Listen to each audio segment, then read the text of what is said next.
Barnaby Rudge by Charles Dickens. Chapter 29. The thoughts of worldly men are forever regulated by a moral law of gravitation, which, like the physical one, holds them down to earth. The bright glory of day and the silent wonders of a starlit night appeal to their minds in vain. There are no signs in the sun, or in the moon, or in the stars for their reading. They are like some wise men who, learning to know each planet by its Latin name, have quite forgotten such small heavenly constellations as charity, forbearance, universal love, and mercy, although they shine by night and day so brightly that the blind may see them, and who, looking upward at the spangled sky, see nothing there but the reflection of their own great wisdom and book-learning. It is curious to imagine these people of the world, busy in thought, turning their eyes towards the countless spheres that shine above us, and making them reflect the only images their minds contain. The man who lives but in the breath of princes has nothing his sight but stars for courtiers' breasts. The envious man beholds his neighbor's honors even in the sky. To the money-hoarder and the mass of worldly folk, the whole great universe above glitters with sterling coin, fresh from the mint, stamped with the sovereign's head, coming always between them and heaven, turn where they may. So do the shadows of our own desires stand between us and our better angels, and thus their brightness is eclipsed. Everything was fresh and gay, as though the world were but that morning made when Mr. Chester rode at a tranquil pace along the forest road. Though early in the season, it was warm and genial weather. The trees were budding into leaf. The hedges and the grass were green. The air was musical with songs of birds, and high above them all the lark poured out her richest melody. In shady spots, the morning dew sparkled on each young leaf and blade of grass, and where the sun was shining, some diamond drops yet glistened brightly, as in unwillingness to leave so fair a world and have such brief existence. Even the light wind, whose rustling was as gentle to the ear as softly falling water, had its hope and promise, and leaving a pleasant fragrance in its track as it went fluttering by, whispered of its intercourse with summer and of his happy coming. The solitary rider went glancing on among the trees, from sunlight into shade and back again, at the same even pace, looking about him certainly from time to time, but with no greater thought of the day or the scene through which he moved than that he was fortunate, being choicely dressed, to have such favorable weather. He smiled very complacently at such times, but rather as if he were satisfied with himself than with anything else, and so went riding on upon his chestnut cob, as pleasant to look upon as his own horse, and probably far less sensitive to the many cheerful influences by which he was surrounded. In the course of time, the Maypole's massive chimneys rose upon his view, but he quickened not his pace one jot, and with the same cool gravity rode up to the tavern porch. John Willett, who was toasting his red face before a great fire in the bar, and who, with surpassing foresight and quickness of apprehension, had been thinking, as he looked at the blue sky, that if that state of things lasted much longer, it might ultimately become necessary to leave off fires and throw the windows open, issued forth to hold his stirrup, calling lustily for Hugh. "Oh, you're here, are you, sir?" said John, rather surprised by the quickness with which he appeared. "Take this here valuable animal into the stable, and have more than particular care of him if you want to keep your place. A mortal lazy fellow, sir, he needs a deal of looking after." "But you have a son," returned Mr. Chester, giving his bridle to Hugh as he dismounted, and acknowledging his salute by a careless motion of his hand towards his hat. "Why don't you make him useful?" "Why, the truth is, sir," replied John with great importance, "then my son—" "What, you're listening, are you, villain?" "Who's listening?" returned Hugh angrily. "A treat indeed to hear you speak. Would you have me take him in till he's cool?" "Walk him up and down further off, then, sir," cried old John, "and when you see me and a noble gentleman entertaining ourselves with talk, keep your distance. If you don't know your distance, sir," added Mr. Willett, after an enormously long pause, during which he fixed his great dull eyes on Hugh, and waited with exemplary patience for any little property in the way of ideas that might come to him, "we'll find a way to teach you pretty soon." Hugh shrugged his shoulders scornfully, and in his reckless, swaggering way crossed to the other side of the little green, and there, with the bridle slung loosely over his shoulder, led the horse to and fro, glancing at his master every now and then from under his bushy eyebrows, with as sinister an aspect as one would desire to see. Mr. Chester, who, without appearing to do so, had eyed him attentively during this brief dispute, stepped into the porch, and turning abruptly to Mr. Willett, said, "You keep strange servants, John." "Strange enough to look at, sir, certainly," answered the host, "but out of doors, for horses, dogs, and the likes of that, there ain't a better man in England than is that Maypole Hugh yonder. He ain't fit for indoors," added Mr. Willett, with the confidential air of a man who felt his own superior nature. "I do that. But if that chap had only a little imagination, sir—" "He's an active fellow now, I dare swear," said Mr. Chester in a musing tone, which seemed to suggest that he would have said the same had there been nobody to hear him. "Active, sir," retorted John with quite an expression in his face. "That chap! Hallo there, you, sir! Bring that horse here, and go and hang my wig on the weathercock to show this gentleman whether you're one of the lively sort or not." Hugh made no answer, but throwing the bridle to his master and snatching his wig from his head in a manner so unceremonious and hasty that the action discomposed Mr. Willett not a little, though performed at his own special desire, climbed nimbly to the very summit of the maypole before the house, and hanging the wig upon the weathercock, sent it twirling round like a roasting jack. Having achieved this performance, he cast it on the ground, and sliding down the pole with inconceivable rapidity, alighted on his feet almost as soon as it had touched the earth. "There, sir," said John, relapsing into his usual stolid state. "You won't see that at many houses besides the maypole, where there's good accommodation for man and beast, nor that neither, though that with him is nothing." This last remark bore reference to his vaulting on horseback, as upon Mr. Chester's first visit, and quickly disappearing by the stable gate. "That with him is nothing," repeated Mr. Willett, brushing his wig with his wrist, and inwardly resolving to distribute a small charge for dust and damage to that article of dress through the various items of his guest's bill. "He'll get out of almost any winder in the house.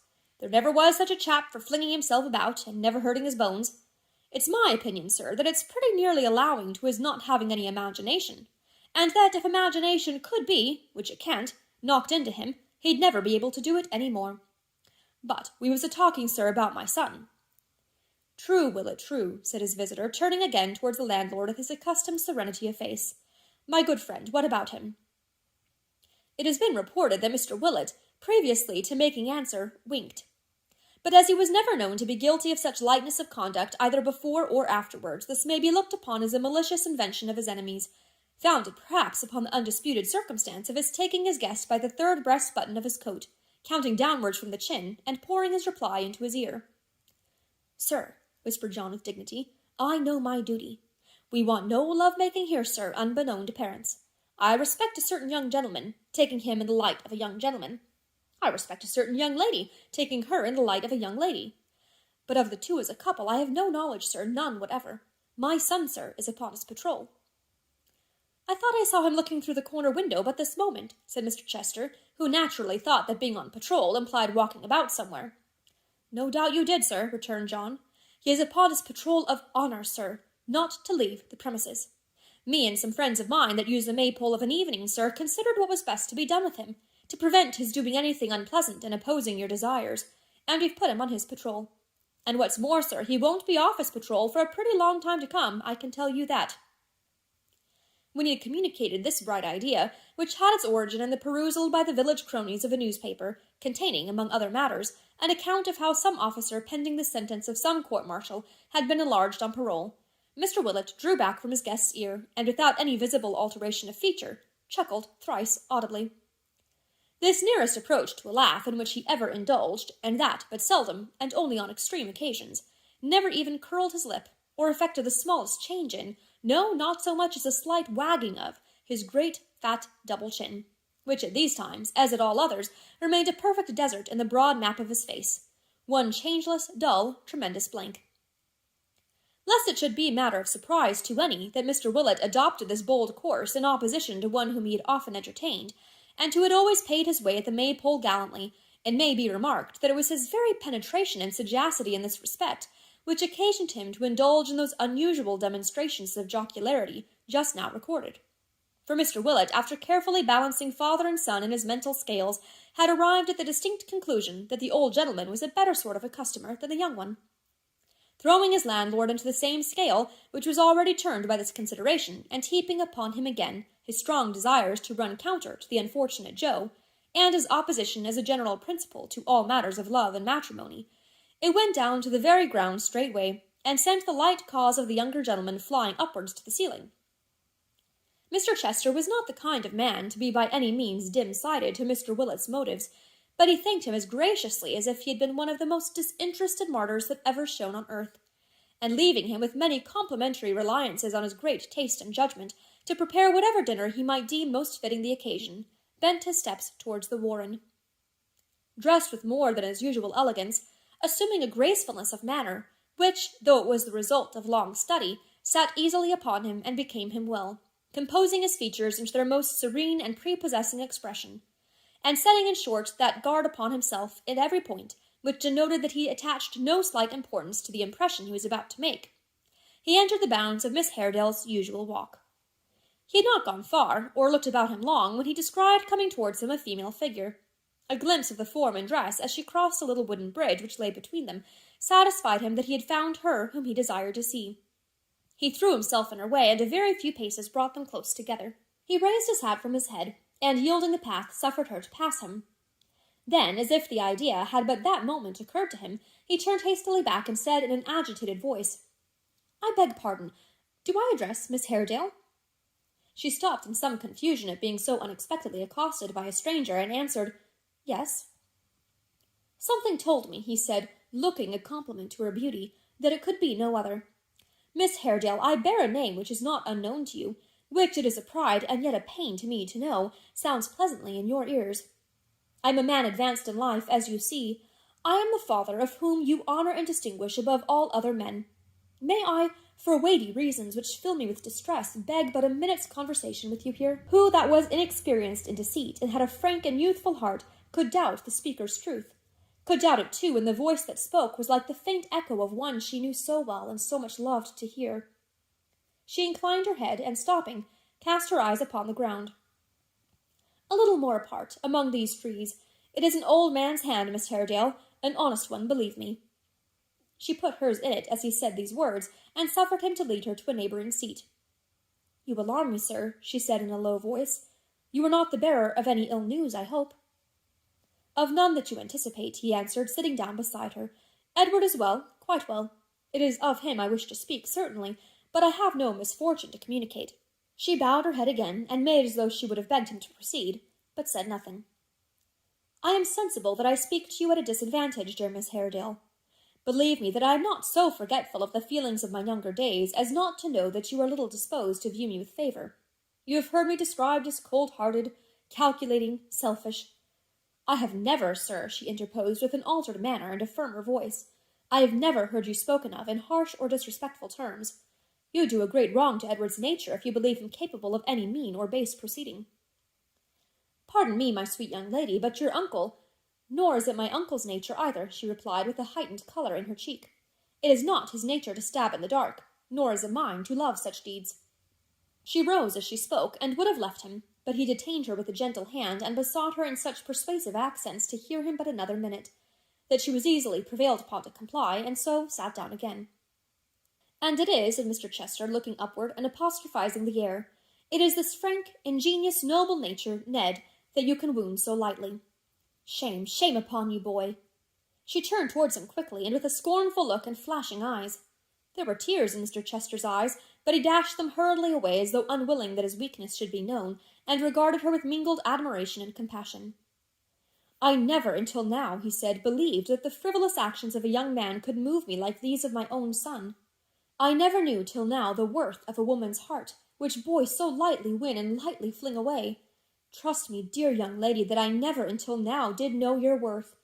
And though an abhorrence of deceit and falsehood has impelled me to seek you out, and would have done so had you been the poorest and least gifted of your sex, I should have lacked the fortitude to sustain this interview could I have pictured you to my imagination as you really are." Oh, if Mrs. Varden could have seen the virtuous gentleman as he said these words, with indignation sparkling from his eyes!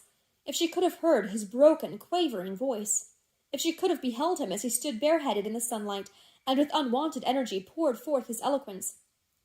With a haughty face, but pale and trembling too, Emma regarded him in silence. She neither spoke nor moved, but gazed upon him as though she would look into his heart.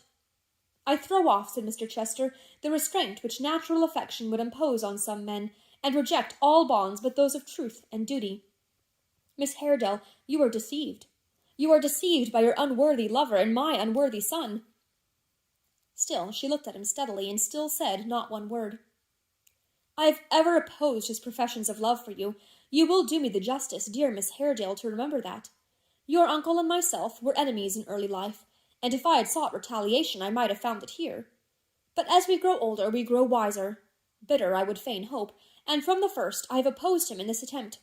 I foresaw the end, and would have spared you if I could." "Speak plainly, sir," she faltered. "You deceive me, or are deceived yourself. I do not believe you. I cannot. I should not." "First," said Mr. Chester soothingly, "for there may be in your mind some latent angry feeling to which I would not appeal. Pray take this letter. It reached my hands by chance and by mistake, and should have accounted to you, as I am told, for my son's not answering some other note of yours. God forbid, Miss Haredale," said the good gentleman with great emotion, "that there should be in your gentle breast one causeless ground of quarrel with him. You should know, and you will see, that he was in no fault here. There appeared something so very candid, so scrupulously honourable, so very truthful and just, in this course, something which rendered the upright person who resorted to it so worthy of belief, that Emma's heart, for the first time, sunk within her. She turned away and burst into tears. "I would," said Mr. Chester, leaning over her and speaking in mild and quite venerable accents, "I would, dear girl, it were my task to banish, not increase, those tokens of your grief. My son, my erring son, I will not call him deliberately criminal in this, for men so young who have been inconstant twice or thrice before act without reflection, almost without a knowledge of the wrong they do, will break his plighted faith to you, has broken it even now. Shall I stop here, and having given you this warning, leave it to be fulfilled, or shall I go on?" "You will go on, sir," she answered, "and speak more plainly yet, in justice both to him and me." "My dear girl," said Mr. Chester, bending over her more affectionately still, "whom I would call my daughter, but the fates forbid, Edward seeks to break with you upon a false and most unwarrantable pretence. I have it on his own showing, in his own hand. Forgive me if I have had a watch upon his conduct. I am his father. I had a regard for your peace and his honour, and no better resource was left me.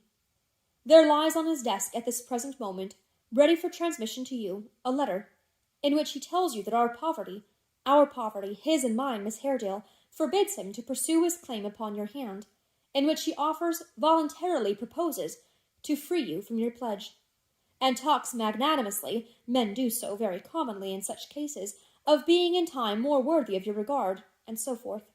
A letter, to be plain, in which he not only jilts you, pardon the word, I would summon to your aid your pride and dignity, not only jilts you, I fear, in favour of the object whose slighting treatment first inspired his brief passion for yourself, and gave it birth in wounded vanity, but affects to make a merit and a virtue of the act." She glanced proudly at him once more, as by an involuntary impulse, and with a swelling breast rejoined, "If what you say be true, he takes much needless trouble, sir, to compass his design. He is very tender of my peace of mind. I quite thank him." "The truth of what I tell you, dear young lady," he replied, "you will test by the receipt or non-receipt of the letter of which I speak. Haredale, my dear fellow, I am delighted to see you, although we meet under singular circumstances, and upon a melancholy occasion. I hope you are very well." At these words the young lady raised her eyes, which were filled with tears, and seeing that her uncle indeed stood before them, and being quite unequal to the trial of hearing or of speaking one word more, hurriedly withdrew and left them. They stood looking at each other, and at her retreating figure, and for a long time neither of them spoke. "What does this mean? Explain it," said Mr. Haredale at length. "Why are you here, and why with her?" "My dear friend," rejoined the other, resuming his accustomed manner with infinite readiness, and throwing himself upon the bench with a weary air, "you told me not very long ago, at that delightful old tavern of which you are the esteemed proprietor, and a most charming establishment it is for persons of rural pursuits, and in robust health, who are not liable to take cold, that I had the head and heart of an evil spirit in all matters of deception.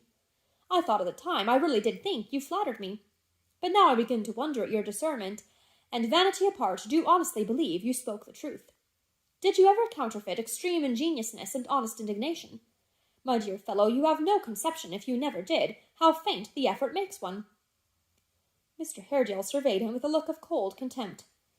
"You may evade an explanation, I know," he said, folding his arms, "but I must have it. I can wait." "Not at all, my good fellow, you shall not wait a moment," returned his friend, as he lazily crossed his legs. "The simplest thing in the world. It lies in a nutshell. Ned has written her a letter, a boyish, honest, sentimental composition, which remains as yet in his desk, because he hasn't had the heart to send it. I have taken a liberty, for which my parental affection and anxiety are a sufficient excuse, and possessed myself of the contents. I have described them to your niece, a most enchanting person, Haredale, quite an angelic creature, with a little colouring and description adapted to our purpose. It's done. You may be quite easy. It's all over. Deprived of their adherents and mediators. Her pride and jealousy roused to the utmost, with nobody to undeceive her, and you to confirm me. You will find that their intercourse will close with her answer. If she receives Ned's letter by tomorrow noon, you may date their parting from tomorrow night. No thanks, I beg, you owe me none. I have acted for myself, and if I have forwarded our compact with all the ardour even you could have desired, I have done so selfishly indeed. Curse the compact, as you call it, with my whole heart and soul, returned the other. It was made in an evil hour. I have bound myself to a lie. I have leagued myself with you, and though I did so with a righteous motive, and though it cost me such an effort as haply few men know, I hate and despise myself for the deed. You are very warm, said Mr. Chester with a languid smile. I am warm. I am maddened by your coldness.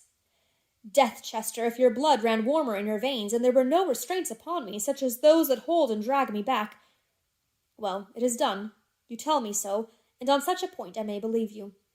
When I am most remorseful for this treachery, I will think of you and your marriage, and try to justify myself in such remembrances, for having torn asunder Emma and your son at any cost. Our bond is cancelled now, and we may part. Mr. Chester kissed his hand gracefully, and with the same tranquil face he had preserved throughout, even when he had seen his companion so tortured and transported by his passion that his whole frame was shaken, lay in his lounging posture on the chair and watched him as he walked away. My scapegoat and my drudge at school, he said, raising his head to look after him. My friend of later days, who could not keep his mistress when he had won her, and threw me in her way to carry off the prize. I triumph in the present and the past. Bark on, ill-favoured, ill-conditioned cur. Fortune has ever been with me. I like to hear you. The spot where they had met was in an avenue of trees.